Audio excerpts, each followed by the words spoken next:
Hi there. We are on day number 8 and are through the New Testament in the order that the events actually happened. So we're mixing up all the Gospels and trying to keep the story together, 4 accounts of the same story, right? So we're on day 8, and today we're doing John chapter 5. So it's kind of a lengthy chapter, so we'll read through this, right? The healing at the pool on the Sabbath. He likes to heal on the Sabbath just to mess with them, huh? After this, there was a feast of the Jews, and Jesus went up to Jerusalem. Now there is in Jerusalem, by the sheep gate, a pool in Aramaic called Bethesda, which has 5 roofed colonnades. In these lay a multitude of invalids, blind, lame, and paralyzed. One man was there who had been an invalid for 38 years. Wow. When Jesus saw him laying there, and knew that he had already been there a long time, he said to him, "Do you want to be healed?" The sick man answered him, "Sir," with excuses, right? That was a yes or no question. "Sir, I have no one to put me into the pool when the water is stirred up, and while I am going, another steps down before me." Jesus said to him, "Get up, take your bed, and walk." And at once the man was healed, and he took up his bed, and he walked. After 38 years, okay? No atrophy there, right? That's how Jesus heals, right? Now that day was the Sabbath, of course. So the Jews said to the man who had been healed, "It is the Sabbath, and it is not lawful for you to take up your bed." But he answered them, "The man who healed me, the man said to me, 'Take up your bed and walk.'" They asked him, "Who is the man who said to you, 'Take up your bed and walk'?" You can't even pick up a sleeping blanket, sleeping bag on the Sabbath. All right? Now the man who had been healed did not know who it was, for Jesus had withdrawn, as there was a crowd in the place. Afterward, Jesus found him in the temple and said to him, "See, you are well. Sin no more, that nothing worse may happen to you." The man went away and told the Jews that it was Jesus who had healed him. And this was why the Jews were persecuting Jesus, because he was doing these things on the Sabbath. On purpose, right? But Jesus answered them, "My Father is working until now, and I am working." So, thinking about it, okay, if they're not allowed to do anything on the Sabbath, right? They pray and they do stuff. Does that mean God's working on the Sabbath? Because since they're all praying to him and talking to him and stuff, right? If it was truly a Sabbath, God wouldn't answer him on Sunday, right? Right? My Father is working until now, and I am working.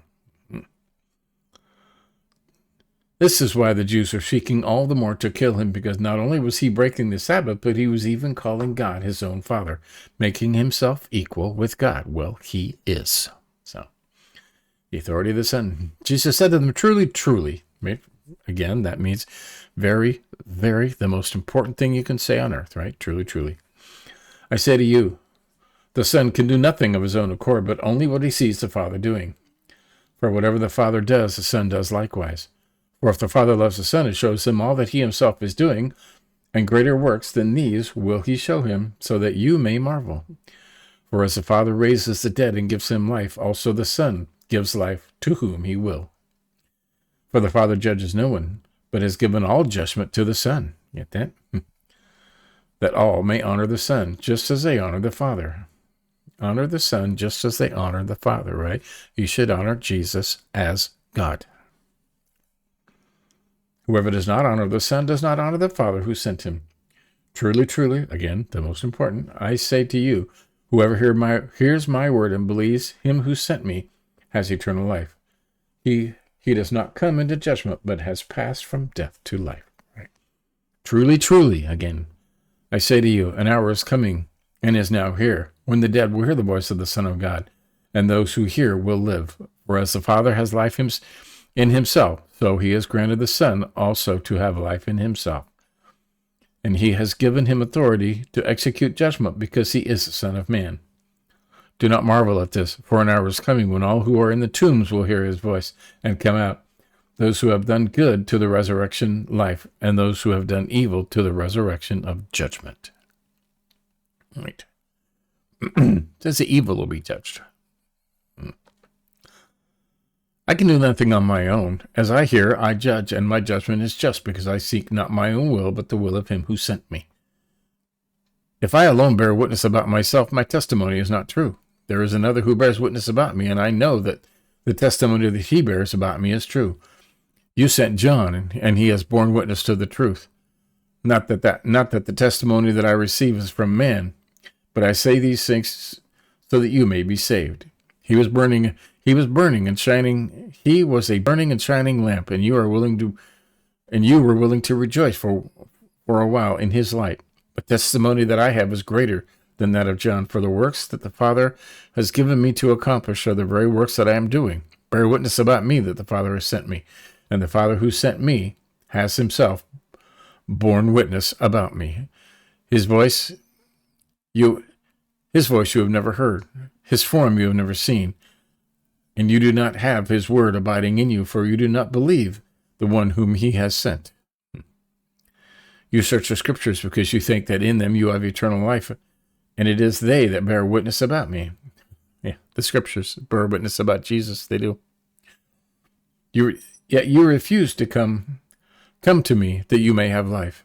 I do not receive glory from people, but I know that you do not have the love of God within you. I have come in my Father's name, and you do not receive me. If another comes in his own name, you will receive him. How can you believe when you receive glory from one another and do not seek the glory that comes from the only God? Do not think that I will accuse you to the Father. There is no one who accuses you. Moses, on whom you have set your hope. For if you believe Moses, you would believe me, for he wrote of me. But if you do not believe his writings, how will you believe my words? Right? All these people talked about Jesus, okay? They all did. Okay? That was day 8. Right. What am I doing? Order. Oh, brother. There you go. We're doing that. Marking the big X there, and